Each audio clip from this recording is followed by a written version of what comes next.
une production du Studio SF. Oh là là, les amis! We're back, baby! We're back, baby! OK, ça commence un peu intense. Je suis tellement content de revenir dans le Studio SF pour enregistrer à nouveau des épisodes de J'ai du temps de discute.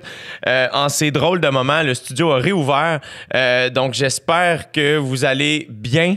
J'espère que vous prenez soin de vos proches et de vous-même. C'est vraiment la seule affaire que je peux vous dire. Je vous dirais, là, fait que continuez de prendre soin de vous autres, portez le masque, pas pour vous, pour les autres. Faites attention. Et si tu écoutes ça, mettons, dans 6 ans, oublie tout ce que je viens de dire. Mais dans le fond, non, prends soin de toi pareil. Là, vraiment, tu peux faire ça. Donc, de la manière que ça a fonctionné aujourd'hui, c'est que pour relancer le Studio SF, les boys du Sans Filtre podcast, Dom Plante et PH Quentin, et moi, on s'est dit que, comme on est comme les deux premiers, entre guillemets, podcasts du studio, on allait faire un mash-up, un genre de rencontre entre nos deux podcasts. Donc, la première partie de ce podcast-ci s'est passée sur le Sans Filtre podcast. Donc, si vous voulez écouter la première partie de la conversation, chose que je vous conseille fortement parce que j'ai adoré ce moment, je vous invite à mettre ça sur pause, aller sur le Sans Filtre podcast, trouver le dernier épisode avec moi et écouter la première partie. Puis ensuite de ça, revenez à la deuxième partie de l'épisode qu'on a fait sur J'ai du temps de discute avec Dom Plante et PH Quentin. Donc, fait que pour nous, c'était une espèce de mash-up, dire, hey, regarde, on repart le studio en grand. Donc, on fait une rencontre de nos deux podcasts. Évidemment, on a respecté les règles de distanciation, on a on a cleané, on a désinfecté, on avait chacun notre petite mousse, on l'a lavé, on s'est lavé les mains, on s'est pas touché, tout ça. C'est des retrouvailles très froides, mais somme toute chaleureuses, curieusement. Je mentionne aussi que vous pouvez louer le Studio SF si jamais ça vous intéresse de faire des podcasts de votre côté. Faites juste écrire au sansfiltrepodcast@gmail.com. Vous pouvez louer le studio à l'heure. C'est quelque chose de possible. Donc, gênez-vous pas, sansfiltrepodcast@gmail.com pour louer l'endroit. Et sinon, je vous laisse avec la deuxième partie de la conversation avec mes boys du Sans Filtre Podcast, PH Quentin et Dom Plante. Vous écoutez présentement dans vos douces petites oreilles. J'ai du temps pour discuter. Merci d'être là. Ouais, c'est J'ai du temps qui discute. Ouais, c'est J'ai du temps qui discute. Ouais, c'est J'ai du temps qui discute. Ouais, c'est J'ai du temps qui discute.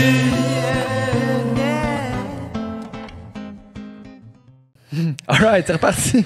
Ce serait malade que là, genre, la conversation change drastiquement. C'est comme, hey, ouais, fait que les loutres, tu sais, comme on est vraiment super bubbly, là. Aïe, aïe, ça coche, les gars. Genre, le J'ai du temps de discute, c'est vraiment ça. Là. On tombe vraiment dans un mode weird. Là. Ah, mais dans la micro-pause qu'on a pris pour changer de place, pour désinfecter encore une fois, juste, j'allais à la salle de bain et j'étais comme, je suis tellement content d'être ici, je suis tellement content de faire ça. Bravo. Merci encore une fois de m'offrir cette place-là dans le Studio SF. Ça nourrit tout le monde. Là. Je suis vraiment, je me trouve bien chanceux. J'adore ça. Bravo, merci. Ça fait plaisir. Ça fait du bien, man, de revenir ici faire un podcast avec toi en plus, man, c'est tellement inspirant. Pour vrai, là, toute la première partie, j'étais plutôt silencieux, man. J'étais tellement dans ma tête parce que ce que tu disais, ça m'inspirait, Jay. Ah, t'es fin. Non, vraiment. Puis je trouve ça beau. Tu sais, parce que je me souviens quand tu venais ici, puis way back, tu disais, OK, tu sais, t'avais déjà ton plan dans ta tête, il était quand même clair, tu sais. Je vais faire le Sandbell, je vais me raser les cheveux, je vais partir en voyage. Tout ça, c'était comme, on dirait que tu l'avais vraiment bien dans ta tête, puis on dirait que tout est arrivé selon le plan. Mm-hmm. On dirait que toutes les pièces se sont, genre, agencées. Trouves-tu? Est-ce que... Ouais, en fait, c'est ça qui est drôle, c'est que j'ai la chance de travailler avec ma sœur. Mm-hmm. Et dans l'équipe, je suis comme... j'amène les idées, puis ma sœur, elle les exécute, dans le sens, elle les rend possibles. Fait que, tu sais, le Sandbell, on l'a booké il y a 2 ans. Ouais. Puis, fait que, veux pas, il y a 2 ans, ça veut dire que si on l'a booké il y a 2 ans, ça veut dire que ça fait 2 ans et demi que j'y pense, si c'est pas plus, tu sais. Mm-hmm. Puis là, fait qu'à un moment donné, ça comme... Tout ça aussi, c'est que notre job, c'est un peu aussi... on y pense un peu sans cesse, sans s'en rendre compte. Tu sais. Ouais. Fait que moi, mettons, ça fait longtemps que je pense à ma prochaine tournée. Évidemment, la COVID change la game, mais tu sais, j'ai écouté des podcasts, j'ai eu des idées, j'ai marché, j'ai pensé à des affaires. Fait que là, je fais comme, OK, tu sais, fait qu'on dirait que ça me prend beaucoup de temps de prendre une décision, mais quand je la prends, on dirait qu'elle est ancrée dans plein d'affaires concrètes dans ma tête qui font en sorte que c'est comme, OK, oui, OK, je suis prête à dire ça, go. C'est sûr qu'elle se réalise, tu sais, il n'y a pas de... Probablement, tu sais. Fait que ça fait en sorte que la tournée, c'est probablement la première fois de ma vie où il fallait que je pense 2 ans d'avance. Fait que t'as toujours une espèce de... Je pense qu'on va être rendu là. Mais ça fait aussi, ça marque ton esprit, je pense que, OK, ben dans 2 ans, une fois que le Centre Bell est booké, ben dans 2 ans, il faut que je sois rendu là un peu aussi. Ouais, tu sais. c'est Fait que ça. tu finis par prendre chaque décision en fonction de tout ça. Tu sais, fait que...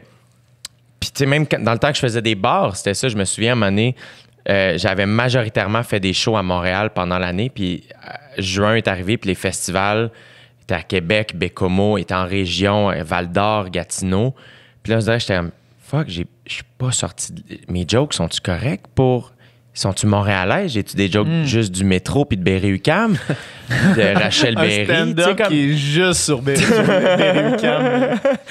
Puis, ça a fait en sorte que l'année suivante, tu vois, je m'étais mis dans la tête, il faut que je joue plus souvent à l'extérieur de Montréal. Puis c'est l'année où j'ai animé Saint-Lazare puis Gatineau à chaque semaine. Puis tu sais, sur le coup, j'étais comme, Chris, c'est de la route. Puis ça, je suis comme, oui, mais mon objectif, c'était ça cette année.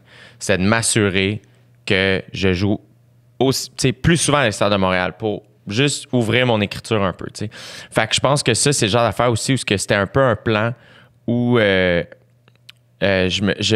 l'été passé, à un moment donné, j'animais un gala juste pour rire, j'avais une émission de radio, je faisais des podcasts, je tournais d'une web-série. Tout ça, c'était tout le fun. Mais à un moment donné, j'ai eu un meeting avec ma soeur faire « c'est trop ». Tu sais, dans la partie 1, tu parlais, PH, tu parlais de comment, mettons, faut pas s'éparpiller trop. Tu sais, pas faire 3 entraînements, en faire 1. Et moi, ça a été un grand apprentissage dans la dernière année, faire là, je veux prendre le temps de faire une chose à la fois. Un peu plus, du moins. Je me connais, j'aime avoir un rythme effréné. J'aime que les gens me disent « Voyons, t'es bien intense. » Tu sais, comme... Moi, je me nourris de gens intenses. Tu sais, tu check des Rogan, The Rock, je suis plein de monde de même. Tu sais, que t'aimes ou pas ce qu'ils font, mettons, mais moi, ce qu'ils représentent, je suis comme, ah, ben, ils se lèvent tôt, ils travaillent fort, ils font plein d'affaires. Fait que moi, c'est de ça que je me nourris. Fait que quand quelqu'un... Autant au début, des fois, j'étais gêné de faire ça. Tu vois, je travaillais dans le champ l'autre fois, puis... En tout cas, j'avais bien travaillé de la manière que j'avais placé mes affaires. On ramassait les géotextiles. Fait qu'on avait recouvert les vignes pendant l'hiver. Tu recouvres les vignes d'un géotextile pour garder la chaleur un peu plus élevée sous la géotextile pour protéger la vigne. Fait qu'on est une ligne de gars, on est tous éparpillés dans rangée pour être loin les uns des autres. Puis au bout, il y a le tracteur qui tire. Fait qu'il faut comme relever le géotextile par-dessus les poteaux. On couche imagine un long drap. Puis là, ben, on l'attache à un tracteur qui roule. Puis là, il tire. T'sais. Puis là, ben, j'avais du temps entre chaque rangée. Fait que j'ai fait, OK, ben, je fais 10 burpees par rangée. Le gars travailler dans un champ, c'est pas assez exigeant pour lui. Oublie ça, man. Ça en prend plus. Oublie ça. Puis de voir mon ami arriver à la fin de la journée faire, hey, t'es un esti de malade, toi, Carlis, combien de burpees t'as fait? Je suis comme, 260. Fuck, man. Puis, mais c'était rendu que on dirait que quand quelqu'un, puis pendant la tournée, c'était ça aussi, pendant que je faisais des shows dans les bars, c'était ça, l'espèce de sentiment où t'es comme... Puis moi, je sais que je suis trigger comme ça, faut que j'en fasse un peu plus pour être bon. Je le sais. Je suis comme... J'ai un certain talent dans ce que je fais, mais faut que je travaille fort, faut que j'en fasse plus, faut que je pousse ma machine, faut que je sois discipliné. C'est comme ça que je suis bon, tu sais. Puis qui fait en sorte qu'à cette heure, on dirait que j'accepte le fait que... Puis j'aime que les gens fassent « Hey, t'es bien intense, t'es fou un peu de faire... » Quand on me dit ça, on dirait que maintenant, je fais « Ah, je pense que je suis en train de faire la bonne affaire. » Puis, mais en même temps, j'écoutais Rogan dire, puis j'étais d'accord, il est comme « Faut que tu trouves l'équilibre entre la discipline puis l'enthousiasme. » Ouais. Donc, des fois, t'es peut-être mieux de t'entraîner 5 jours semaine plutôt que 7 jours semaine pour que les 5 fois que tu y vas, t'es content. Tu t'amuses. Hein? Puis tout le monde est à son rythme. Fait que je pense que c'était un plan que je voyais. J'avais une vision de OK, tu sais, ben là, je vais faire OD, je reviens, je finis ma tournée, je fais le Centre Bell, on rase les cheveux, puis on déplugue tout. Puis je m'en vais absorber ce qui s'est passé. Parce que l'été passé, je trouve que je n'ai trop fait. Puis j'aimais pas ça, tu sais. Puis sur le coup, c'était un peu terrifiant. Tu fais, attends, là, genre, techniquement, j'étais un peu dans un genre de pic. Mhm. Puis après le Centre Bell, au lieu de sauter dans n'importe quoi, j'ai fait, non, je vais au contraire prendre un step back. Ouais. Puis justement, me poser la question, qu'est-ce que je veux faire? Qu'est-ce qui s'en vient? Qu'est-ce qui est... Tu sais, fait que c'était un genre de plan. Puis à un moment donné aussi, c'est que je me connais, c'est que je suis dans les extrêmes. J'ai un peu trop travaillé dans les dernières années. Fait que je me suis dit, ben, je serais pas capable de faire juste comme, ah, OK, ben là, je vais travailler 5 jours par semaine, je prends 2 journées off. Je dis, non, là, prends 3 mois. Ouais. Puis après ça, équilibre. Tu sais, Ouais. vas-y dans l'autre extrême, dois rien à personne. Puis ça m'a travaillé des affaires. Quand le COVID est arrivé, puis tous mes amis humoristes faisaient des lives, à un moment donné, j'étais agité, je suis comme, je suis supposé être en train de faire quelque chose. Puis j'ai eu le sentiment de devoir faire quelque chose. Puis à un moment donné, j'étais comme, non, jusqu'au mois de mai. T'avais dit jusqu'au mois de mai, tu faisais rien. Fais rien. Essaye de rien faire. Mhm. Pense, écoute. Tu sais, ta gueule, arrête de faire du bruit, puis écoute. Tu sais, fait que... Mais c'est comme un ongoing combat ou réflexion avec moi-même. Je me trouve des fois bien mêlé, des fois c'est bien clair ce que je m'en vais faire. Tu sais, là, évidemment, la COVID fait en sorte que Il n'y a rien de clair pour personne. il n'y a rien de clair pour personne. Exact. Mais tu vois, mettons, venir ici à matin, je suis comme, ah oui, OK, mais là, c'est peut-être ça, là, tu sais, juste, recommence à faire des affaires. Tu sais, C'est repars drôle. la machine. Moi aussi, ça me fait... En ce moment, ce Ouais. qu'on vit là, ça me fait exactement ça. C'est comme un premier step vers revenir vers une vie qui est plus normale. Ouais, là, tu sais. J'ai une théorie qui m'est apparue pendant que tu parlais. Puis je veux vous la bancer. Moi, toute ma vie, je me suis rendu... je me donnais des obligations envers moi-même. Puis surtout dans le sport, parce que ça l'a occupé vraiment une grande partie de ma vie. Là. Où est-ce que je me disais... Mettons, je vais prendre ma dernière année de natation, où est-ce que je me disais à moi, mais aussi haut et fort à qui voulait bien l'entendre, je vais gagner les championnats canadiens universitaires. Je ne sais pas à quelle épreuve, mais je vais gagner une des épreuves. Mhm. Puis, à chaque fois que... Puis j'ai pris ça de dire « j'ai loué le Centre Bell ». Ouais. Fait que tout le monde savait que tu as loué le Centre Bell. Fait que si tu te rends pas à être capable de vendre 10 000 billets, je veux dire, t'as l'air fou parce que t'as loué le Centre Bell, tu sais. Fait que là, moi, je disais à tout le monde, tout le temps, là, tu sais, j'allais au gym, je disais au monde, quand j'étais en train de bencher puis je battais mon record de bench, je disais, ça, c'est comme ça que tu gagnes les championnats canadiens universitaires, tu sais. Puis à chaque fois où est-ce que... Puis ça, j'en témoignais aux gens, mais la personne qui était qui se mettait le plus qu'à risque, c'était moi envers moi. Parce que si moi, je réussissais pas à faire ça, après me l'avoir dit, puis après l'avoir concrétisé en le disant aux autres, c'est moi que j'allais décevoir. Fait qu'à chaque fois que j'étais chez nous, puis que je me disais, « Oh man, à matin, je suis défoncé. Ça me tente pas de me lever puis d'aller m'entraîner, ou ça me tente pas de faire le step de plus.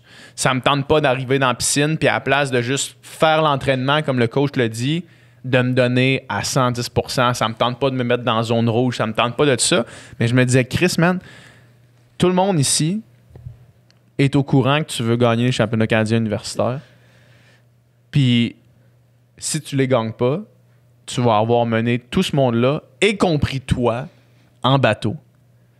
Fait qu'en te rendant accountable Ouais. à un objectif, t'as comme pas le choix parce que je suis quelqu'un qui est fier, j'ai une grande fierté, puis j'accepterais pas de juste échouer sur une promesse que j'ai faite, tu sais.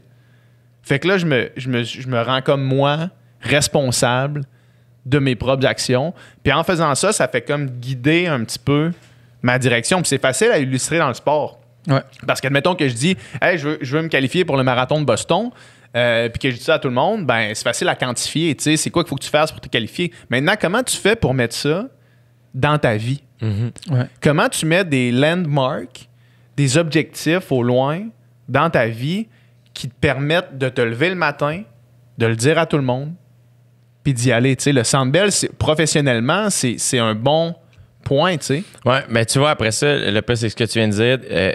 moi, je suis rendu à un point où des fois aussi, je veux juste me trick moi-même. C'est-à-dire que, mettons, pour moi, m'entraîner, c'est rendu quelque chose de... C'est un besoin. Ouais. C'est pas difficile d'aller au gym. J'aime ça, ça me fait du bien, ça me rend heureux, ça me calme. Ça prend un certain temps pour se rendre là. Oui, absolument. Absolument. Puis j'ai la chance d'être rendu là. En même temps, j'ai la chance. Je suis allé. Tu t'es rendu là toi-même. Oui, exact. Et là, ce qui est difficile, je trouve, pour moi, et ça fait partie de mon métier, c'est écrire. Faut que j'écrive des jobs, faut que j'écrive des affaires. Et j'haïs dire des affaires et pas le faire. J'aime pas ça.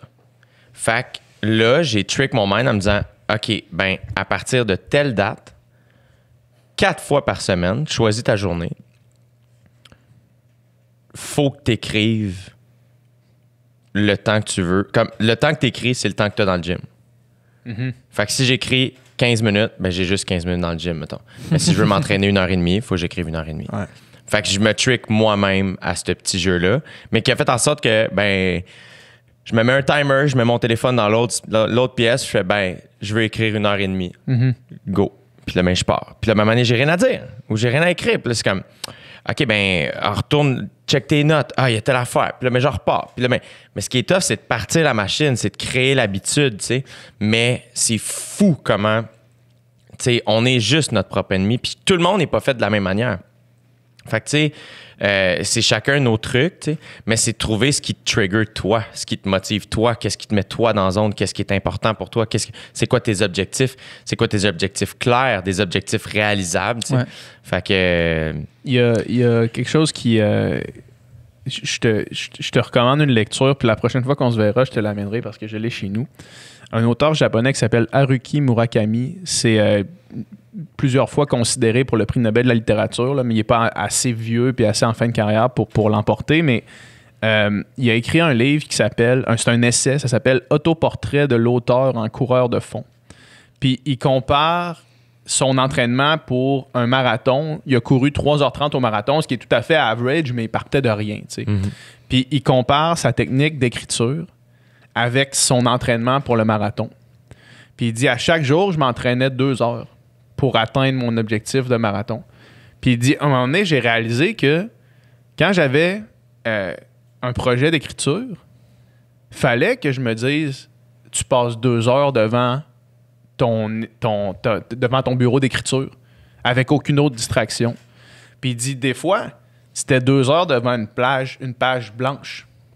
Des fois, c'était 2 heures où est-ce qu'il n'y a rien qui se passait, j'écrivais rien, j'écrivais une phrase, c'était de la grosse merde, mais je restais 2 heures à me dire qu'est-ce que j'écris, puis à travailler là-dessus. Puis à chaque matin, il se levait avec son cadran, il s'assisait, puis il faisait son 2 heures d'écriture. À tous les matins, peu importe qu'est-ce qui était créativement. Puis il comparait, c'est ça, dans l'essai, il compare ces deux choses-là, puis comme de fait, Murakami, il écrit du long en crise, là. Il a écrit des sagas épiques là, de 3 romans épais de même. Tu sais, c'est vraiment... Il écrit en crise, là. Sauf que c'est ça. Lui, il dit, c'est l'activité mentale, faut que tu la contraignes. Je l'accorde, ouais. Faut que tu l'accordes, sinon c'est tout, tu sais. Ben oui, man. Puis, en fait, on en parlait juste avant de re-rentrer en ondes, là, du pouvoir de la routine. Là, que tout ce que tu vas accomplir, c'est une accumulation de petites actions à chaque jour. C'est pas en une journée que tu vas réinventer le monde ou que tu vas faire n'importe quoi de grand. Fait que c'est d'en faire un petit peu. Puis pour ça, ça prend la discipline. Puis ça prend surtout la routine. T'sais. L'autre jour, je checkais, c'était comme une page puis que selon les écrits de certaines personnes historiques connues, c'était quoi leur journée type. Là. Ouais. Puis là, je checkais, mettons, genre Beethoven, les compositeurs. Puis là, c'était, OK, lui, mettons, il se levait à 5h30 tous les matins. Il comptait ses grains de café. Il comptait 14 grains de café. Il faisait un café avec ça. C'est tout le temps le même nombre parce qu'il voulait pas, mettons, en prendre un de plus. À un moment donné, finir qu'il buvait genre trop de caféine. Ouais. Fait que c'est toujours ses 14 grains de café. Il faisait son café. Juste avec cette information-là, genre, on sait, no shit, que c'est Beethoven. Comme oui, c'est ça, de exact. la précision, de la Exact. discipline. Exact. Mais tu vois, encore une fois, tu me dis ça, mon réflexe, c'est de faire, voyons, il est bien intense. Ben, Chris, c'est Beethoven, tabarnak. Tu veux-tu être ça. Beethoven ou non? Tu sais? C'est sûr qu'il est intense. Ben oui. Ouais, c'est une bonne question. Puis, mettons que tu as le choix d'être Beethoven ou non. T'es-tu Beethoven? Ben, probablement que je suis Beethoven. Tu me donnes le choix. Ouais. Puis après ça, il compose. Là, tout de suite, il se met à la tâche la plus importante de sa vie, là, qui est composée. Puis je pense qu'il était mieux de mettre ça le matin Ben oui, quand c'est tu ça. te lèves. T'es toujours parce que bon c'est de là que mettre la priorité numéro Ouais. 1 le matin, man. c'est là que tu es réveillé, c'est là que tu es on, c'est là que toute ton énergie mentale est à son maximum. Puis il composait jusqu'à comme 2-3 heures de l'après-midi. Puis quand il était comme buzzé, il allait prendre une marche de 5-10 minutes, il revenait, il continuait de composer. Fait qu'il il renait juste son café, tu sais. Puis là, vers 2 heures, il se faisait un gros dîner. Après ça, il allait prendre une longue marche, il arrêtait dans un pub, il se prenait une bière, il lisait le journal, il rentrait chez eux, il se faisait souper. Genre, il relisait encore, il chillait, puis il se couchait. Fait que, tu sais, il travaillait de genre 6 à 2 le matin, ce qui est quand même une bonne journée, finalement. Mais il avait quand même le temps, chaque jour, de prendre sa petite pinte, de lire son journal. Puis, je suis sûr, tu sais, la discipline, mais aussi d'intégrer dans ta discipline des moments pour chiller. On dirait que c'est comme l'équilibre parfait. Là, tu sais. Ouais, exact. Est-ce que t'as-tu vu celle de Hunter S. Thompson? Sa routine quotidienne. Ah oui, tu m'avais déjà envoyé ça. Hunter S. Thompson, c'est l'auteur sur qui j'ai fait mon mémoire de maîtrise. Puis c'est lui qui a écrit Fear and Loathing in Las Vegas. T'sais, ils ont fait un film avec Johnny Depp puis Woody Harrelson sur ça. Là. Puis lui, c'était un esti de malade. Là, puis comme sa routine quotidienne, c'est genre, faudrait que je la retrouve. Là. Je peux essayer de la chercher parce que ça vaut vraiment la peine de lire ça. Là. Trouve-la, ouais. Il y avait celle de Mark Wahlberg qui était sortie récemment. Puis c'était ça, là. C'était genre, il se réveillait à... Écoute, je pense que c'était 2h30. Tu sais, comme ça n'était parodique. C'est comme, attends, quoi? 2h30, là, tu sais? Ouais, 2h30. Tu sais, il s'entraînait. Tu sais, mettons, cardio, pray time. Après ça, deuxième training, déjeuner. Il allait porter ses filles, family time, meeting, nanana. Mais il se couche à 7h30 le soir. Ouais, tu sais. c'est ça. Mais, je l'ai ici, OK? 3h PM. Fait que là, t'es à 15h, là. 3h PM. 3h PM, se réveille. 3h05, Chivas Regal, j'imagine c'est un verre d'alcool. J'imagine c'est un alcool, je sais pas c'est quoi. Avec le journal, puis une Dunhill, fait qu'une clope. 3h45, cocaine. 3h50, another glass of Chivas avec une autre cigarette Dunhill. 4h05, première tasse de café avec une cigarette. 4h15, cocaine. 4h16, une minute après la cocaine, jus d'orange, Dunhill. Fait qu'une cigarette avec un jus d'orange. 4h30, cocaine. 4h54, cocaine. 5h05, cocaine. 5h11, café, cigarette. 5h30, plus de glace dans son Chivas. 5h45, cocaine, etc., etc. 6h, grass to take the edge of the day. Il est rendu à 6h PM. Après ça, il s'en va à la taverne pour son lunch avec 2 Heinekens, 2 margaritas, un taco avec une salade de choux. Puis là, ça continue de même. 10h, drop acid, cocaine, chartreuse, cocaine, grass. Après ça, ça s'en va jusqu'à 6h le lendemain matin. De hot tub champagne, fait qu'il prend du champagne dans un spa. Des fettuccine Alfredo. 8h20, il se couche. Il a pas écrit 8h20 le lendemain matin. Non, il a pas écrit là-dedans. Ah ouais, tu sais, midnight, OK? Fait qu'il s'est levé à 3h, il a fait tout ça. À minuit, Hunter S. Thompson is ready to write. L'histoire ne dit pas s'il a écrit, par exemple. Après ça, midi 5 à 6h AM, il fait de la chartreuse, cocaine, grass, Chivas, café, Heineken, des cigarettes, des Dunhill en écrivant. Continuous pornographic movies Of in course. the background. Mais regarde, ça, au moins, on a l'horaire, puis il était discipliné. C'est dur de faire ça. C'est dur. Il y avait c'est un 22 alarmes dans la maison. Une pour la cocaine, une pour le grass, une pour les clopes. Ding, c'est l'heure. À un moment donné, regarde, il est 8h20. C'est le temps des fettuccine Alfredo. Ils sont où? Hein? S'il vous plaît, la discipline. Il a construit un personnage qui était vraiment plus grand que nature. Là. C'est fou ce qu'il a réussi à faire, Hunter S. Thompson. Mais ce qui est fou, mettons, là, c'est que c'est là, j'écoutais... je checkais, il y a un film qui va bientôt sortir avec Pete Davidson, réalisé par Judd Apatow, le King of Staten Island. Ouais.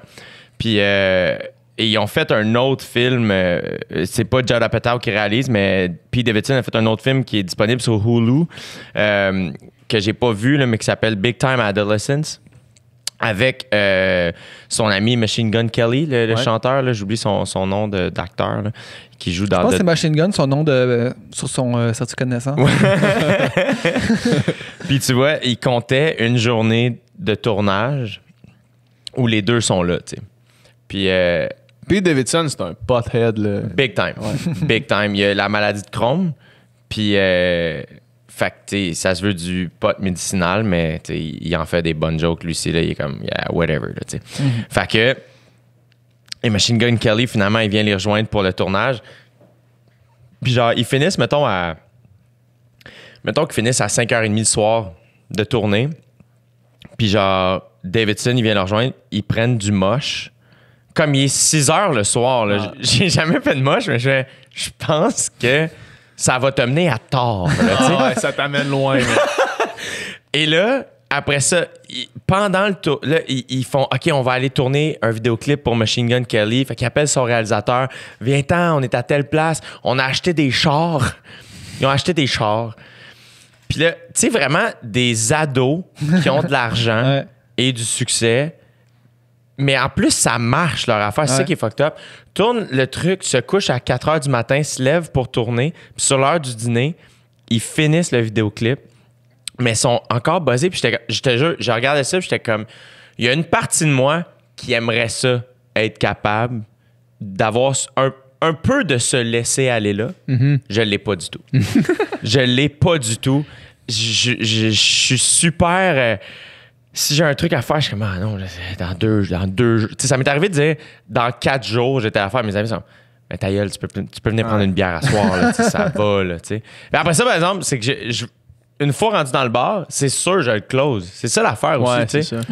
C'est vraiment. Mais c'est tu sais, je veux dire, faut que tu sois un talent démesuré pour puller off ce genre de choses-là. Ouais, parce que, je veux dire, 99,9% des gens qui agissent comme ces deux gars-là se rendent nulle part puis sont dans le sous-sol chez leur mère. Là. Exact. Ouais.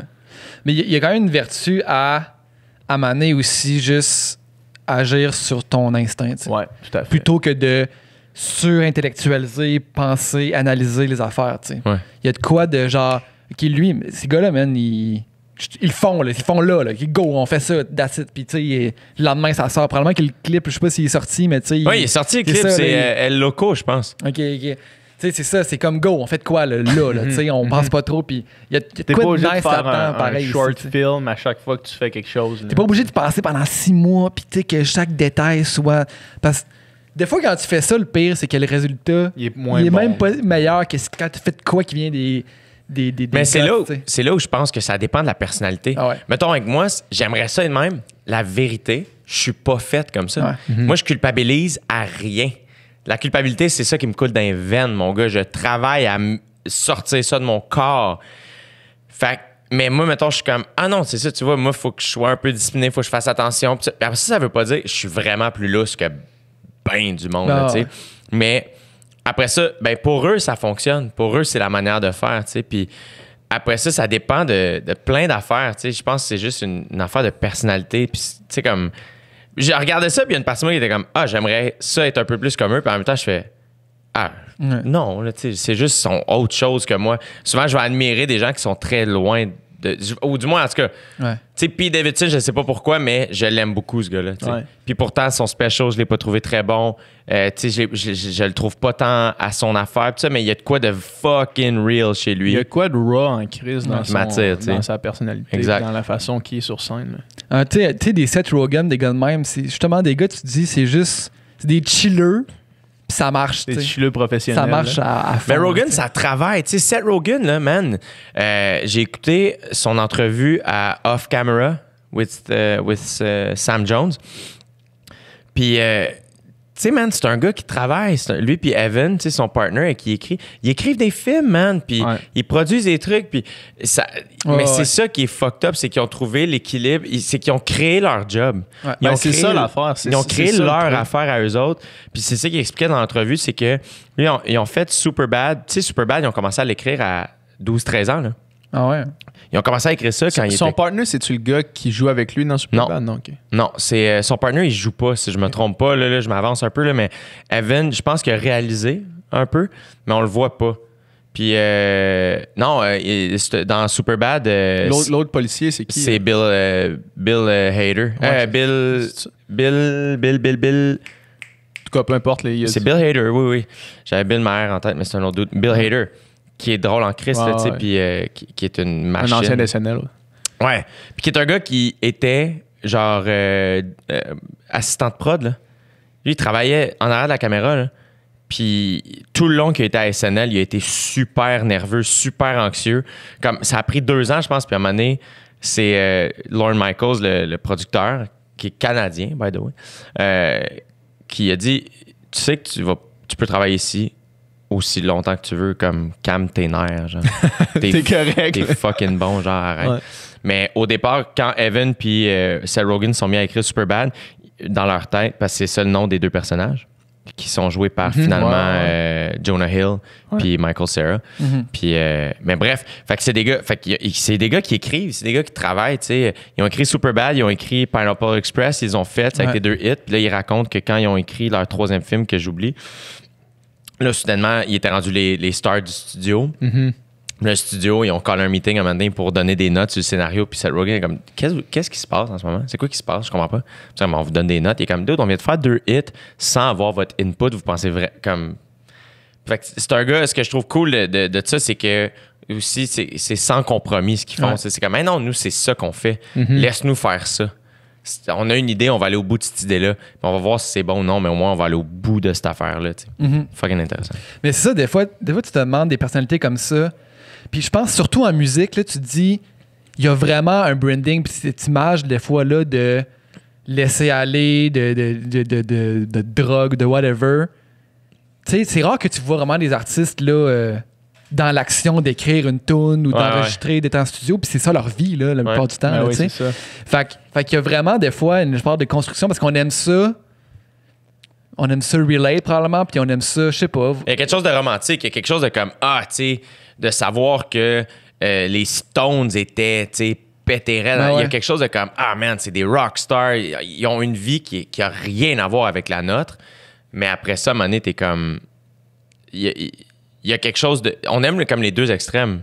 Ouais. Tu sais, on parle des dudes qui se sont levés à 2 h du matin puis à 3 h l'après-midi. On parle pas de celui qui se lève à 8 h 15. Ça, c'est moi, ça. C'est vrai, non, mais Moi, c'est 8 h 15. Non, mais tu comprends? Il y a cette espèce d'affaire-là de l'over-discipliné et pas du tout discipliné, tu sais. Puis je pense aussi que les artistes sont beaucoup dans les extrêmes, tu sais. Mais je sais pas, il y a quelque chose là-dedans où après ça, c'est tant que t'es true to yourself, tu sais, tant que tu fais ton affaire à toi, tu sais. Je pense que c'est de trouver quand tu es une personne créative, puis là, je veux dire, je dis ça sans prétention, pas que j'en suis une particulièrement, là, mais quand tu es un créatif, faut que tu trouves ta façon d'être le plus créatif possible en étant malgré tout efficace, parce que à moins, je veux dire, tu sais, des Jean Leloup, il y en a un, tu sais, qui peut être juste créatif, puis que il est tellement talentueux qu'il y a du monde autour de lui qui vont faire genre, OK, prends ce génie-là, puis mets-le dans un pot, puis on va s'occuper du pot, là. Tu sais, c'est comme, il y en a pas beaucoup qui peuvent faire ça, tu sais, fait qu'il faut quand même que tu sois, tu sais, capable de fonctionner pour utiliser cette créativité-là, puis la mettre sur quelque chose. Ouais, ben puis aussi, c'est que je pense que les gens Leloup de ce monde, là, mettons, là, c'est que si ils arrivent en retard, quand ils rentrent dans la pièce, ils s'excusent pas. Non, c'est ça, c'est ça. Alors que moi, lui, il va arriver 3 heures en retard, puis il y a quelque chose de comme... c'est Jean Leloup, il y a quelque chose de comme... Je te dis pas que c'est la bonne affaire à faire, mais mettons, c'est comme su, là, tu sais. Ouais. Moi, j'arrive 5 minutes en retard, puis je rentre, puis je m'excuse tout le monde, puis là, qui fait en sorte que ça fait plus chier, moi, qui reviens en retard. Les gens vont dire, dude, fucking arrive à l'heure, tabarnak. Je sais pas, il y a comme... Ben, c'est parce que je pense, tu sais, quand on parle de juste de raw génie, là, sans dire que t'as pas du génie, ben que t'appartiens à Jay, mais tu sais, il y a pas de stress avec ça, mon gars. Si on parle de raw génie, en tant que société, il faut qu'on se plie Kanye West est un autre bon exemple. Ouais. Tu sais, si Kanye West était average, ça ferait longtemps que le monde aurait fait, tu sais, avec Kanye, là, genre, tes opinions politiques, tes idées, tes crises, votants, là, tu sais. Mais c'est que là, c'est comme, OK, non, des gars comme ça, on a trop de doigts à ses mains pour les compter, là, tu sais. Fait que c'est comme... Acceptons ce raw génie-là comme il est, tel qu'il est, pour essayer d'en tirer le maximum en tant que société. Là, j'ai lu son entrevue dans le GQ. T'as-tu lu? Non. Moi, Ouais. je vais t'avouer que j'ai commencé... Après My Next Guest Needs No Introduction sur Netflix, parce que c'était Kanye. Après cette entrevue-là, j'ai fait « OK, non, je vais... me concentrer sur la musique, puis je vais laisser de côté à 100% la personne parce qu'il y avait trop d'affaires que je trouvais problématiques dans son argumentaire. Il y avait trop de trucs que je trouvais qui faisaient aucun sens. Fait que j'ai dit, je vais vraiment me concentrer sur sa musique. Moi, ce que j'ai trouvé cool, c'est que là, c'était à l'écrit. C'était moins agressant. Parce que je suis d'accord avec toi sur un truc. Moi, Kanye, je l'adore. C'était décevant, cette entrevue. Ouais, tu sais, ouais, absolument. Là, en fait, j'ai aimé, je pense que je l'ai déjà dit sur le podcast, mais j'ai vraiment aimé la fin. La partie où Letterman... Quand tu le vois dans son endroit créatif. Exact. T'sais. Puis ce que je trouve fascinant, c'est qu'il est en train de travailler sur des modèles de maison. Comme il a pas plus think outside the box que lui, comme il est rendu à une autre place où il repense comment on crée nos environnements. Et comme on est dans des boîtes. Pourquoi on crée des boîtes? Pourquoi tout est carré? Pourquoi il faut que ça flotte, il faut que les énergies bougent. Puis j'étais comme holy shit, comme il repense tout, tu sais. Fait que moi, je remets pas en question que, mettons, des personnes comme ça, il va y avoir des misses. Il va y avoir des misses, là. Tu sais, Kanye, il y a eu certains misses musicales, là. Tu sais, il y en a eu, mais il n'y en a pas eu tant que ça. Mais tu vois, le pire, c'est que j'ai réécouté.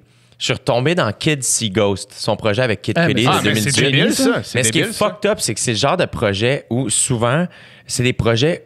Parce que moi, j'ai trouvé que la première écoute est rude. Ouais. Première écoute est comme... non, mais même moi, je me rappelle la première fois que j'ai écouté ça, puis quand Kanye embarque avec les rats, je me rappelle m'être dit... Oh, il y a quelque chose là. Tu sais, j'ai pas fait comme what the fuck, j'ai fait tabarnak, c'est hot. C'est ça, mais cet album-là, c'est fucking expérimental. C'est bon, man. C'est du grand génie. Mais tu vois, il y a quelques albums comme ça que j'ai fait. Je l'ai pogné un peu en retard. Pas en retard, mais dans le sens, je sais que je l'aime. Mais là, on dirait que tu vois, Jesus is King, quand il est sorti, j'étais comme. OK, tu sais.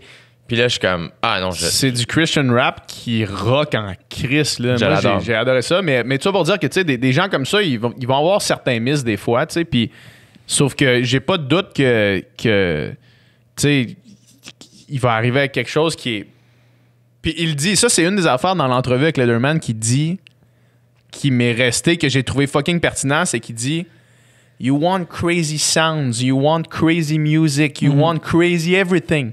Maybe it comes from somebody that's crazy. Big time. Puis quand il dit ça, puis tu sais, il le dit en s'auto-critiquant, puis en même temps, tu fais, c'est vrai. Puis ça, je pense que je l'ai déjà dit sur un des podcasts qu'on a fait, c'est pour être capable de créer une œuvre d'art qui montre la vie différemment, faut que tu vois la vie différemment. Faut que quand tu écoutes une tune, il y a plein de monde qui sont des techniciens musicaux qui sont capables de créer une musique technique qui est excellente, là, tu sais. Mais pour être capable de vraiment faire quelque chose différent, d'innover, moi, j'ai la croyance profonde qu'il faut que tu sois capable de... pas que tu sois capable, mais qu'il faut que tu vois littéralement le monde d'une façon différente. Puis c'est une des raisons pourquoi il y a beaucoup d'artistes qui composent sous l'effet hallucinogène, parce que ça te fait voir le monde de façon différente. Maintenant, c'était Hemingway qui disait « Write drunk, edit sober ». Fait que tu peux te sortir de la vision traditionnelle quand vient le temps de créer, mais après ça, quand vient le temps de retravailler tes shit, assure-toi de le faire comme du monde. Là. Mais moi, j'ai cette croyance-là que pour faire quelque chose qui est complètement différent, faut que tu vois le monde différemment, parce que sinon, tout ce que tu as, c'est des inputs qui existent déjà, qui sont ancrés dans le... Mais il y a quand même une infinité d'inputs qui existent déjà. Non, mais c'est ça que je dis. Mais même quelqu'un qui voit pas le monde différent va être capable de faire quelque chose d'unique. Parce qu'il y a aussi, tu sais, il y a aussi des fois le saying, l'originalité, des fois, c'est juste un emprunt non détecté. Il n'y a rien de nouveau sous le soleil. Là. En 2020, on peut rien inventer. Là. Dans le sens que, tu sais, je pense que oui, une des sources de génie ou d'innovation, c'est juste d'être une personne vraiment différente des autres, là, de ta manière d'être. Mais quand tu connais vraiment aussi, tu sais, mettons que tu n'as pas ce génie-là, tu peux contrebalancer par les connaissances, par la culture. Tu sais, mettons, si tu connais vraiment, vraiment bien la musique, tu sais, puis t'as une grosse variété d'influences, puis tu dis, OK, je vais mélanger ça, des trucs way off, là, tu sais, qui n'ont aucun rapport ensemble, puis je vais faire une nouvelle affaire avec ça. Ça va sonner fucking original. Tu vas être capable de faire de quoi de fucking original, fucking bon, mais je pense malgré tout qu'il n'y aura pas l'espèce de petit... Tu sais, mettons, c'est le même principe, mettons, essaye d'imaginer... Je me suis posé la question, tu sais, en écrivant notre tome 2 du livre de recettes Vegan mais pas plate, en me disant, est-ce qu'en 2020, quelqu'un peut inventer une recette? Tu sais, inventer une recette, là, c'est une recette. Invente quelque chose. Tu sais, c'est comme, prends une idée que personne n'a eue, jamais, puis fais-la jaillir. Tu sais, tu peux faire un twist sur une recette qui existe déjà, mais c'est comme... C'est genre comme inventer une crêpe, tu sais, comme c'est comme si la crêpe n'existait pas. Puis que j'arrivais puis je vous disais, hey les gars, checkez la recette que j'ai inventée. Hey les puis gars, là, vous autres, vous êtes là, genre, c'est sûr que chaque invention, une fois que la personne a inventé, hey, c'est dans ma tête, chaque affaire qui a été inventée, tu traverses l'autre pièce. Hey les gars, faut que je vous montre de quoi.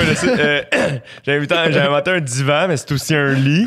Aïe, hey les gars, pour venir voir, là, ça vaut la peine. Non, je vous le jure, les gars, là, mettons, tu mets ça dans ton salon, puis qu'il est un invité, tu fais juste l'ouvrir, genre, hey les gars. Mais tu sais, c'est comme inventer quelque chose. Mettons, c'est dur de comprendre ça, tu sais, quand. Ouais. C'est pour ça qu'il y a des inventeurs, là. Tu sais, qui sont capables d'imaginer quelque chose qui existe juste pas. Puis qui va rester. Tu sais, je peux inventer une recette de dire, tu sais, une lasagne, mais au lieu des pâtes. Non, mais c'est une lasagne. Ouais, mais tu sais, mettons. C'est une lasagne avec au lieu des pâtes, tu comprends? Je prends des pommes, du steak haché, puis je sais pas, une autre affaire par rapport, puis. Mais tu sais, ça restera pas, parce que ça va être la grosse dompe. Mais tu fais quoi, mettons, un bouilli? Tu sais, c'est comme. Comment tu le fais qui existe pas? Tu sais, c'est d'inventer quelque chose. C'est fou d'inventer quelque chose, là, tu sais. Fait que, je me suis senti comme ça. Mettons, si je prends ton idée puis l'appliquer à la télévision, j'ai écouté Euphoria sur Crave et je me suis senti comme ça. J'ai fait. Puis techniquement, c'est que c'est toujours l'idée de, tu sais, en télé ou tu sais, en cinéma ou en stand-up, peu importe, c'est un monde d'idées. C'est avoir une idée, tu sais. Et j'ai écouté Euphoria puis c'est quand même dark. Ouais. Mais j'étais là ecstatique. J'étais là tellement c'était créatif et sans compromis. Ils ont eu une idée puis ils ont été au bout de ça. Tout est beau, tout est nice, tout est pensé. C'est écœurant. C'est écœurant. J'ai capoté puis j'étais comme faut juste avoir une bonne idée puis de pas se faire influencer. C'est la plus dure, ça. Oui, c'est la chose la plus difficile, mais après ça aussi, c'est qu'on est dans un monde où la première saison, là, où mettons, la différence entre le théâtre et le stand-up, là, c'est que un show de théâtre, la première, c'est la vraie première. Ouais. Fait que mettons que nous trois, toi et moi, on est des acteurs, puis toi, t'es le metteur en scène, puis là, on fait tel texte, puis là, c'est comme, notre vision, ce serait ça. OK, ouais, qu'est-ce qu'on veut dire? Telle affaire. Puis là, on travaille dans cette direction-là. OK, ouais, nous, c'est ça qu'on veut dire. OK, parfait. Fait qu'il n'y aura pas de décor. Ça, c'est une décision qu'on a prise parce que telle affaire. OK, ouais, on en parle. Blablabla. Puis là, on monte, on travaille pendant des semaines. Puis là, à un moment donné, c'est comme, OK, oui, hey, c'est ça. OK, on lock. Parfait, on le présente devant du monde maintenant. Voici notre proposition. Aimer, aimez pas, c'est ça le show. Qui fait en sorte que tu vas au bout d'une idée, mais c'est vraiment plus casse-gueule. Mais tu vas vraiment au bout d'une idée, tu vas vraiment au bout d'une proposition. Alors qu'en stand-up, moi, la réflexion, j'ai faite... Quand il a manqué de papier de toilette, là, au début de la COVID, là, la réflexion que j'ai eue, c'est que j'ai fait... Et c'est pas dans le jugement, c'est juste une réflexion. Je me suis dit, il y a probablement une partie de ces gens-là qui sont venus voir mon spectacle. Parce que, probablement une partie de ces gens-là ont écouté au dé. Et moi, je rode mes jokes devant un public. Je les teste, je les essaye, je leur donne un pouvoir, tu sais, qui fait en sorte que je me suis dit, faut quand même faut pas trop que je leur donne ce pouvoir-là. Faut quand même que je trouve, moi, le moyen de dire qu'est-ce que moi je veux dire, puis je vais m'arranger pour qu'il rit exactement comme j'ai envie qu'il rit. T'sais. Quand Chappelle a lâché le Chappelle Show, c'est parce que il trouvait que les gens riaient pas au même degré que lui, il le faisait. Puis il voulait pas continuer à faire ça. T'sais. Fait que... Puis Euphoria, j'ai trouvé que c'est ça, c'est que c'était comme, ils ont fait quelque chose, puis après, ils l'ont présenté, puis c'était comme, man, il y a eu aucune... Il y a personne qui a fait, ouais, non, ça, c'est vulgaire, ça, je suis pas sûr. Non, c'est ça qui fait que la vulgarité dans le show sert au propos. Qui fait que, c'est ça que je trouve fascinant, c'est qu'à cette heure, des fois, il y a trop d'interlocuteurs. C'est comme, non, man, vas-y au bout de ton idée. Puis fais-la. Va au bout, man. Puis au moins, esti, t'auras essayé de quoi? Puis chances are que tu vas lander bien plus qu'une idée qui est de plus en plus beige. Ça finit par être une proposition un peu plus poche, tu sais. Je sais pas, ça m'a fait ça l'autre jour en écoutant Uncut Gems, là, le film avec Adam Sandler. Tabarnane. C'est dur à regarder, c'est désagréable. Le personnage, tu l'aimes pas, il te gosse. C'est confus, tout le monde parle en même temps, c'est bruyant. T'es là, il me semble que tu te sens pas bien en écoutant ça. Tu te sens stressé comme les personnages. Mais visiblement, tout est réussi. Ben, tout est réussi. Parce que c'est pas juste le jeu, c'est le montage et la réalisation. Ouais. Parce que, à un moment donné, comme toi, j'ai tout fait. Ouais. Asti, arrête, tabarnak. Tu sais, comme, j'étais pas bien. Puis, je te jure, moi, j'étais comme, pourquoi j'écoute ça? Ouais. Mais après ça, c'est comme, c'est exactement ça qu'il voulait. C'est exactement le feeling qu'il voulait te faire ressentir. Puis, tout le long, justement, t'es pas bien parce que aussi, tu vois quelque chose de différent. Puis c'est comme, je vois quelque chose de différent. C'est un inconfort de confronter à un feeling, une émotion, quelque chose que tu n'as jamais vu. Après ça, tu fais, OK, j'ai vécu une expérience. Genre, j'en ressors... je sais pas si t'en ressors grandi ou changé, quoi que ce soit, mais t'as vécu quelque chose, t'as vu quelque chose de nouveau. Ah oui, absolument. Ah man, absolument. J'ai adoré ça. J'ai checké plein d'affaires de même. J'ai une affaire que j'ai trippé sur Crave. Je sais pas si vous êtes sur Crave, mais gros fan ici. Là, j'ai capoté. Puis là-dessus, il y a les Zen Diaries of Gary Shandling. C'est réalisé par Judd Apatow. Gary Shandling, c'est son mentor. C'est un humoriste qui a remplacé Johnny Carson au Tonight Show quand Carson prenait une semaine de vacances à la fin, surtout de sa carrière. Il a hosté les Grammys, les Emmys. Il y a eu 2 shows télé. Une hostie de machine. Puis, justement, ce que tu parlais tantôt, l'idée d'inventer quelque chose, lui, mettons, il s'est fait offrir un talk show. Puis, il était pas bien. C'est qu'il a utilisé sa carrière humoristique comme moyen d'apprendre à se connaître. C'est-à-dire que dès que quelque chose devenait confortable, il changeait. Fait que, lui, dans le fond, remplacer Johnny Carson, pour lui, c'était inconfortable. Ouais. Mais c'était ça, c'est qu'il fallait qu'il rise to the occasion, tu sais. Mais après ça, quand il s'est fait offrir un late show, il était comme, je peux pas faire ça tous les jours. Au fond, je vais stagner, tu sais. Fait que non, je vais aller faire autre chose. Puis c'était tout le temps ça, sa vie. Puis il faisait des choses que personne faisait. Tu sais, il méditait comme dans les années 70, quand personne méditait, quand personne parlait de ça. Il suivait des bouddhistes. Il y avait un journal. C'est extraordinaire. Là. C'est vraiment extraordinaire. Puis c'était comme Puis tu le vois, je trouve, à la fin de sa vie. Il est décédé en 2016. Puis tu le vois dans des entrevues, puis ça, dans des contextes. Puis les humoristes aussi, on aime l'attention, on aime faire rire. Fait qu'à un moment donné, il y a une émission qui s'appelle The Green Room, où il y a 6-7 humoristes entourés d'un public, puis ça dure 22 minutes. C'est juste des jokes, puis ils répondent pas tant aux questions. Pis ça. Puis Gary est comme laid back, puis non seulement il répond aux questions, mais en plus, c'est le plus drôle. Mais juste parce qu'il est calme, puis il sait ce qu'il est, puis il écoute, puis il essaye pas d'être drôle. Il l'est, tu sais. Fait qu'il y a tout quelque chose aussi là-dedans. Je pense que quand tu fais... On parlait de nos personnalités, puis comment, tu sais, je pense que quand tu es en axe avec ce que tu es, c'est là que tu es le mieux placé pour créer exactement ce que tu es supposé créer. Parce qu'inventer quelque chose, c'est dur. Si tu t'assois, tu fais, faut que j'invente quelque chose que personne n'a jamais fait, je pense que c'est pas le bon point de départ. Tu vas devenir fou. Tu sais, il faut que tu fasses, qu'est-ce que moi je peux amener? Qu'est-ce que moi, parce que on est 3, ben les trois, on n'est pas ici pour la même affaire. Nos buts sont pas les mêmes, nos instincts sont pas les mêmes. Fait que moi, il y a quelque chose beaucoup de... C'est pas... Le point de départ, c'est soi. Qu'est-ce que moi, je peux faire? Qu'est-ce que moi, j'ai envie de dire? Qu'est-ce qui, moi, est important? Puis c'est là où, à un moment donné, après coup, tu vas faire « Ah, si, j'ai inventé de quoi? » Ouais. C'est vraiment... c'est la question la plus difficile à répondre. Tu sais, de qu'est-ce que moi, j'ai envie de faire ou de dire? Puis, comment est-ce que je peux amener ça avec le moins de compromis possible? Parce que, pour que ça reste le plus possible, moi, un de mes fans, c'est Tom Morello, qui est le guitariste de anciennement Rage Against the Machine. C'est un de tes fans? Il est fan de toi. Un de mes fans. Il m'écrit, il me dit PH, j'ai voté pour toi à OD. Mais un gars de qui un de mes héros, une des personnes que j'admire le plus, c'est Tom Morello, l'ancien guitariste de Rage Against the Machine. Puis lui, il parle souvent, tu sais, dernièrement, surtout depuis que Chris Cornell est mort, dans le fond, avec qui il était dans Audioslave aussi après. Il parle de son parcours en tant que musicien, puis de comment Rage Against the Machine ont réussi à faire strictement ce qu'ils voulaient de A à Z. L'album, je me rappelle plus c'est quoi le nom de l'album, celle avec Killing in the Name of. Ouais. Ils l'ont enregistré one take devant du public.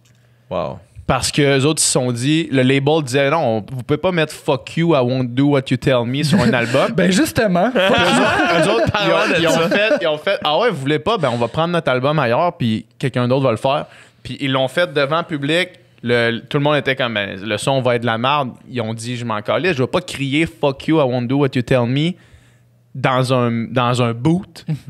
Je vais le crier avec du monde qui crie devant moi, tu sais.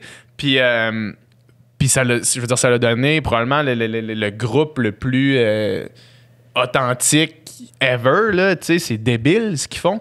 Puis c'est ça, de prendre des compromis pour atteindre un objectif, peut-être que ça va t'amener vers vivre mieux, être capable d'avoir plus de ressources, plus de revenus, être capable d'avoir moins de pression de comment je vais arriver mes fins de mois, mais en même temps, peut-être que tu vas aussi te dire, Chris, ce que j'ai fait là, c'est pas moi à 100%. Si t'es connu pour une raison qui est pas la bonne, tu sais, vouloir être connu pour être connu, là, tu sais, si tu fais tout le temps la chose, si tu agis juste selon tes valeurs, ce que tu veux faire, qui t'es, tu seras jamais mal à l'aise avec où t'es, tu sais. Tu seras jamais... Ouais, c'est ça. Tu sais, si tu te rends quelque part puis t'as du succès, t'es full connu, mais t'as fait ça d'une manière que t'es pas fier, que tu t'es pas dit j'ai fait la bonne affaire, c'est pas en concordance avec moi-même. Qu'est-ce que ça donne, tu sais? Tu vas pas le vivre de la même façon. Crissement pas. Ouais. T'auras pas la fierté de dire genre j'ai construit ça en étant qui je suis selon les principes selon lesquels je veux vivre, tu sais. Puis pour revenir à la première partie, quand on parlait du Sandbell, Jay, c'est probablement une des choses qui est le plus insane dans ton parcours, puis dans justement la vidéo d'Audrey Haynes qu'elle a filmée de cette journée-là. Puis ce que je t'ai dit tantôt en part 1, c'est toi. Genre la personne qui est dans cette vidéo-là, c'est toi.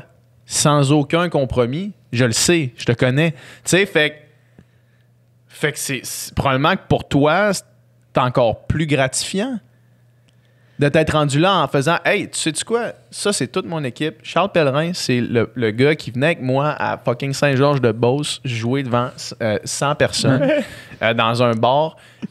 Écoute, c'est ma soeur qui est ma gérante. Ma famille est là. Tout le monde ici, je les connais. C'est mes amis. C'est moi. Puis je suis ici, pas en tant que... Pas en tant qu'une figure de Jay du Temple, là, en tant que fucking Jay du Temple, tu sais. Toi, là, tu sais. Ouais, tu sais, le titre du prochain show, fucking Jay du Temple, man. Écoute, man, c'est hot. Mais tu vois, le pire, c'est que ce soir-là, la réflexion que j'avais après, c'est qu'on dirait que c'était un stamp de...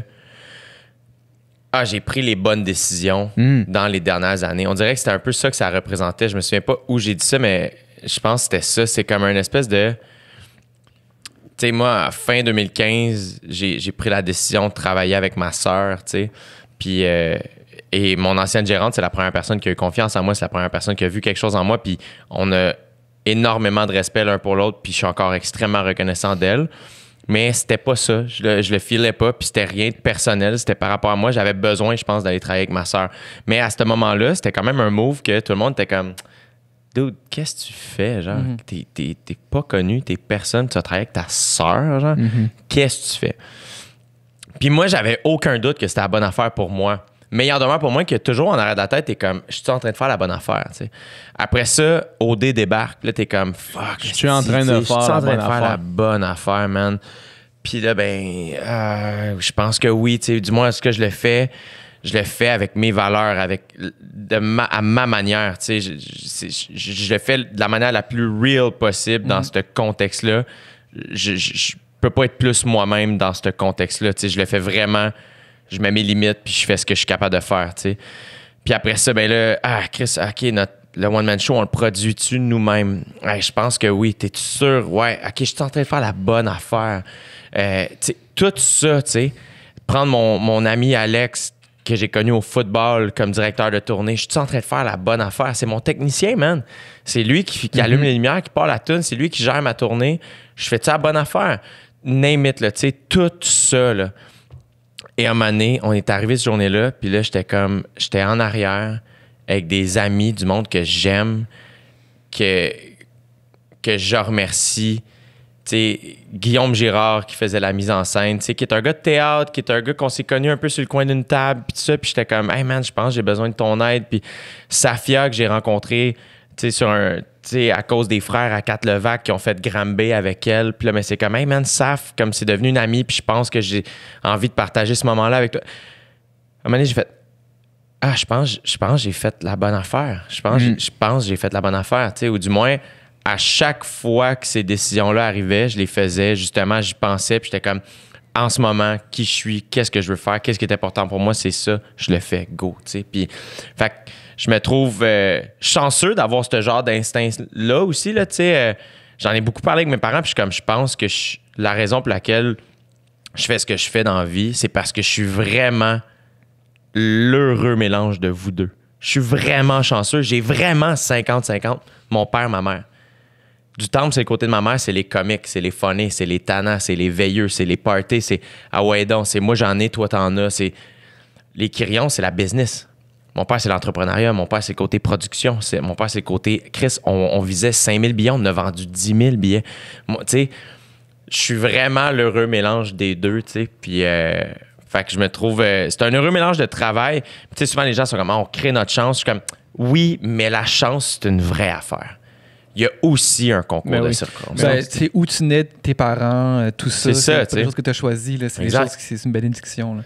Penses-tu qu'aujourd'hui, tu sais, mettons qu'on prend comme exemple la décision d'OD, d'animer OD.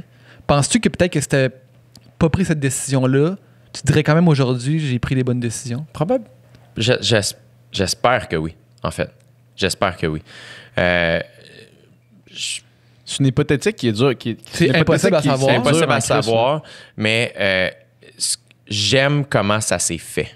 Mm-hmm. C'est-à-dire que ce qui est certain, là, c'est que je n'étais pas leur premier choix. Si on recule en 2017, là, je n'étais pas leur premier choix. C'est sûr. Il y a du monde qui ont dit non avant moi. Ça, c'est sûr. Après ça, le fait qu'ils prennent un guess avec moi, faire Chris, ce gars-là. On s'en va ailleurs. Moi, j'anime d'un bar, là, mon gars. Là. Moi, là, j'anime au jockey encore. Là. Je fais les premières parties d'Adib Al-Khalidé. Je suis ailleurs. Là. Ouais. Puis, ils sont comme non, on veut lui. Et moi, à ce moment-là, de faire non, merci.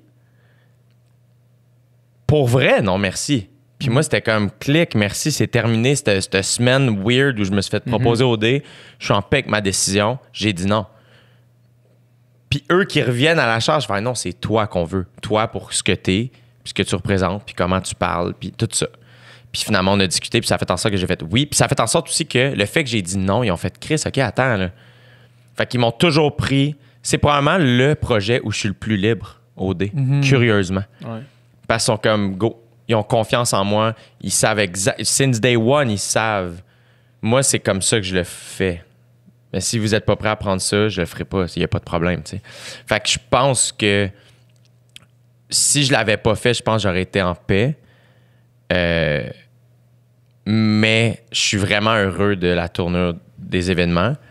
Ceci dit, veux pas, bon, puis je l'ai répété souvent sur le podcast, je pensais vraiment que ça allait être ma dernière saison, l'Afrique du Sud, puis il y en a une autre qui risque de s'en venir. Là. Ben, c'est ça, là, on sait pas, là, mais en même temps, avec le contexte, il y a une partie de moi qui fait, si on réussit à lander cette prochaine saison-là, c'est sûr qu'elle va être différente. Ouais. Fait que pour moi, je suis content. Parce que je fais. Tu sors de là. Ben, c'est que je fais autre chose. La soupe va avoir été brassée. Mais veux pas, je prépare ma sortie aussi. Dans la tête, je fais, à un moment donné, il y a quelqu'un d'autre qui va l'animer ce show-là. Puis qui va l'amener ailleurs. Puis que les gens vont dire, ah, cette personne-là est meilleure que Jay du Temple. Puis je. Chaque fois qu'il y a quelqu'un qui fait le Joker, c'est ça qui se passe. Là. Oui, c'est ça. Puis il faut que ce soit ça. Tu sais, quand moi, avant que je pogne le jockey, mettons, j'animais la soirée du mot au jockey, avant moi, c'était Phil Roy, man. Quand Phil Roy est parti de là, c'était le king de la place, man. C'était le plus drôle d'un bar. Il n'y avait rien à faire. Personne ne pouvait suivre Phil Roy. Puis là, c'était comme, mesdames et messieurs, la personne qui va prendre la place à Phil Roy, c'est ce gars-là là, dans le coin là, qui est pas clair. Là. Il a les cheveux simili-longs, là, mais c'était pas prêt encore. Là, puis, fait que j'étais comme... Et tout le monde était comme, t'as des gros souliers à remplir, tu sais. Je suis comme, je sais, tu sais, puis c'est terrifiant, tu sais. Mais 3 ans après, quand est venu le temps d'offrir les lundis de l'humour au jockey à Charles Pellerin, tout le monde disait la même affaire. Tout le monde disait, tabarnane, Charles, t'as des gros souliers à remplir. C'était Jay du Temple qui était là. Mais t'as reculé de 3 ans, personne ne savait mon nom. Fait que, puis quand Charles a passé à POC, c'était rendu ça. J'allais au jockey, c'était plus à moi. C'était plus mon affaire, c'était la sienne. Tant mieux, tu sais. Tant mieux si on se passe la POC de même, tu sais. Fait que je sais pas, tu sais, OD, c'est un... Tu sais, moi puis PH, on en a souvent parlé, c'est une réflexion ongoing pour moi. Parce que ça représente quelque chose, OD, que tu le veuilles ou non. Puis je sais que moi, je le fais de manière sincère puis humaine. Mais après ça, il y a des choix de la production qui amènent l'émission dans une certaine direction que moi, personnellement, c'est pas là que j'irais. Ceci dit, moi, à un moment donné, j'ai accepté, j'ai fait, hey, ce show-là, je l'anime, je le produis pas. Je fais juste ma partie, je la fais mais après ça, je fais, ben, il va y avoir une autre affaire après. Mais là, à moi de prendre, tu me demandais en partie 1, PH, tu sais, qu'est-ce que tu veux faire? Ben, c'est ça que je vais préparer, tu sais. Pour terminer, parce qu'il faut laisser le studio, tu sais, d'où ma question, si t'avais pas fait ça, est-ce que tu dirais que tu as pris les bonnes décisions?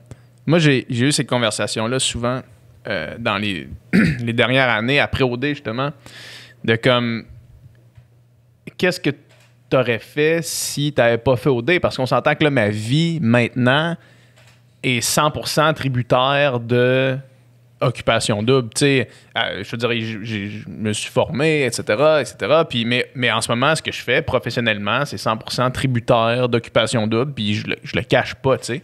Sauf que, à la réponse, qu'est-ce que tu ferais si ça n'avait pas été de ce tremplin-là? Ben, ma réponse à moi, c'est quelque chose d'autre qui me rendrait heureux. Exact. Puis dans lequel j'aurais du succès parce que j'ai cette confiance-là en moi. Puis, l'autre point, si tout le monde pouvait aller à OD, si tout le monde pouvait animer OD, ou si tout le monde pouvait participer à OD, il y a beaucoup de monde qui le ferait. Sauf que c'est pas tout le monde qui peut animer OD. Puis c'est pas tout le monde qui se pointe dans une salle avec les 3 juges qui te posent des questions qui sont pas faciles, puis qui est intéressant, qui est capable de bien se présenter, qui a un background qui rend cette personne-là une personne intéressante à mettre devant la télé. Je suis conscient que c'est pas tout le monde qui va à OD au même niveau. Au même niveau de narration, mettons, là, tu sais. Mais quand même, c'est pas tout le monde qui peut faire ça. Fait que c'est du monde qui sont quand même uniques, exceptionnels, d'une certaine façon. Puis pour l'animer, je veux dire, c'est encore plus vrai pour animer OD. Si tout le monde veut animer OD, tout le monde anime OD. Mais ils t'ont pris parce que t'es toi, tu sais. Fait que toi, si tu n'avais pas pris parce que t'es toi, quelqu'un d'autre aurait fait « Hey, lui! » Tu sais, je veux dire, Julie Snyder, quand elle t'a vu, là, Julie Snyder, probablement qu'elle a un nez pour flairer les talents ou les gens exceptionnels parce qu'elle a fait ça de sa carrière. Sauf qu'il y en a d'autres qui ont ce talent-là. Il y en a d'autres qui sont capables de donner une chance à quelqu'un qui apparaît comme exceptionnel. Fait que la question, est-ce que si tu avais dit non à OD, moi j'ai l'impression que tu aurais eu beaucoup d'autres opportunités. Ben oui. Tu les aurais pris, tu te retournerais après ça en regardant le chemin parcouru 4 ans plus tard, puis tu ferais Chris, j'ai pris les bonnes décisions. Mais je pense aussi que. Excuse-moi, Dom. Non, mais j'allais juste dire que c'est le genre de questions que je pose en me doutant un peu de la réponse. Ouais, dans le sens que, à la lumière de ce qu'on disait tantôt, justement, de toujours prendre des décisions par rapport à quitter, puis de continuer cette recherche-là, si tu avais pris d'autres décisions, tu aurais été en paix aussi parce que tu aurais pris pour les bonnes raisons. C'est ça. Ta vie serait différente, tu serais ailleurs. Mais tu serais bien, tu serais heureux, exact. sans doute. Là. À cette époque-là, quand on m'a fait la job, le pire conseil que tout le monde me donnait, c'était tu vas prendre la bonne décision. Puis j'étais comme, allez tout chier, tabarnak. Genre, je braille tout seul dans mon char parce que je sais pas quoi faire. Esti, là, viens pas me dire que c'est moi qui ai la solution. Là, Je fais ce que tu veux. Ouais, mais je le sais pas. C'est ça, je voulais que quelqu'un choisisse pour moi. Puis finalement, j'ai fait ce choix-là. Mais ce que je trouve intéressant dans ce que tu dis, c'est que c'est vrai que. Puis ce que je trouve qui est vrai de ma relation avec la production d'Occupation Double, c'est que il y a un grand respect puis une grande reconnaissance de part et d'autre. C'est-à-dire que, puis je pense que c'est vrai pour toi aussi, c'est que oui, OD nous a amené à un niveau où nous a offert un tremplin incroyable. Définitivement. Je suis reconnaissant et je le serai toute ma vie. Ouais. Ceci dit, il y a une part qui nous appartient. Ben aussi. exact, tout à fait. Et je pense que ça aussi, tu sais, c'est de la reconnaissance mutuelle des deux bords. Les deux, on est contents, puis les deux, on se remercie. Puis après ça aussi, c'est de ne pas s'approprier le succès de l'autre. Parce que ce que tu as fait en sortant d'OD, ça t'appartient. Ouais. Oui, tu avais un tremplin, oui, mais après ça, c'est toi qui... Tout ça, ça te revient à toi, tu sais, qui fait en sorte que il faut que ça reste. C'est mutuel. C'est ça. Tout à fait. Ouais. Exact. Ouais. Man, ça fait tellement du bien d'être de retour dans le studio, les gars. Je peux même pas te décrire en mots comment c'est enrichissant puis comment c'est le fun. J'ai l'impression d'avoir pris une grande bouffée d'air. On dirait que... Sortir de l'eau, là. Ah ouais, vraiment. J'espère que les gens qui ont écouté se sentent de la même manière. Mais merci, encore une fois, les garçons. Vous êtes vraiment... j'ai le mot spéciaux. Comme dans mon esprit, dans mon cœur. Comme le Studio SF, c'est vraiment il y a quelque chose vraiment de spécial dans ce lieu-ci. Puis je dis lieu, il n'est pas juste physique. Là, ce qu'il représente dans mon esprit, dans ma carrière, dans les conversations. C'est vraiment un endroit sans compromis où je me sens juste bien. Puis je trouve que c'est vous qui avez fait ça. Donc je vous remercierai jamais assez. Ben, merci beaucoup, man. Merci à toi, Jay.